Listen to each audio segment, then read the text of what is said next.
First birthday and christening preparation for our baby girl, part 1. So yes mga mi, malapit na pong mag-1 yung baby girl namin and ito na po yung mga nagawa or na-prepare namin so far. So, 3 weeks prior to her birthday, nagpabook na kami ng kanyang photo shoot. Gusto ko kasi mga mi, kapag nag-send ako ng invitation sa mga ninongs or ninangs or yung mga guest namin, gusto ko maganda yung picture ni VEV. Kaya ito talaga yung inuna namin ginawa. And gusto ko rin na makapag-send kami ng mga invitation ahead of time kasi syempre, busy yung mga guest namin. If ever meron silang prior commitments or may conflict sa schedule nila, at least they can still file a leave or magawan pa nila ng paraan mga ganyan. Basta gets nyo na yan. After 1 day, nakuha na namin yung soft copies ng mga photos ni Baby kaya gumawa na agad ako ng mga invitations niya using Canva. Yes, simula nung na-discover ko yung Canva mga videos ko, gamit na gamit ko na talaga siya. So, I'm gonna show you yung samples na ginawa ko na mga invitations ni Baby, and we did not print it out because we think it's not convenient and practical since we can just send them via messenger and malalayo rin yung mga guests namin kaya we think why not send na lang namin through online para they can just check it anytime. Eto nga pala yung mga sample photos mula sa kanyang photo shoot, diba? Ang cute! So, ito yung mga photos na ginamit ko din sa kanyang invitation. And also, I made the stickers. Ito, ilalagay ko siya. I-print out ko siya. Ilalagay ko siya sa mga loot bags para magmukha siyang more personalized.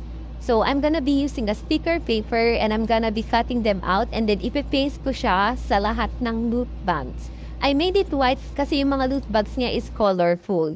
And dito naman yung inalagay ko sa mga souvenirs niya. Ang nakalagay dyan, your presents made my day extra special. Thank you for coming, Zian. And ito na yung mga na-purchase ko so far. I'm gonna show you later on. Basta ito yung para sa mga sweets niya, mga marshmallow, ganyan.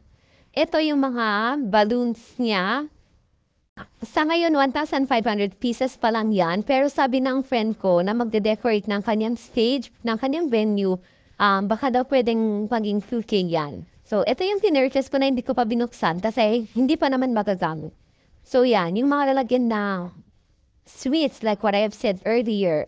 Tapos ilalagyan ko siya ng mga stick-o, marshmallow, chocolates, ganyan. So, yan yung mga gagamitin kong paglalagyan ko. So, di ba super cute and very affordable siya. And so far sa mga games, ito pa lang napipurchase ko for the adults. Ito yung games ng ninongs and ninangs wherein lalagyan namin ng milk yung bottle and then paunahan silang makaubos. So, ganun siya. And if ever curious kayo mga mi sa gamit niyang damit dun sa photoshoot, I purchased them sa Shein. So, yan yung shoes, yung headband na gamit niya dun sa kanyang pre-shoot. Tapos yung earrings niya, I bought a clip one para kahit malaglag, hindi masyadong masakit sa bulsa. Kaya yung cuties lang yung kinuha ko. Then, heto yung kanyang slippers. Tapos ito naman yung kanyang butterfly dress. Shein lahat.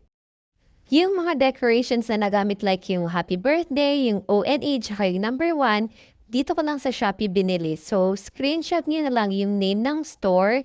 Make sure na one store lang kayo bibili para hindi masyadong magastos sa shipping fee. O, diba? Practical tips. So, I think that's it for now. See you sa part 2 for the loot bags. Bye!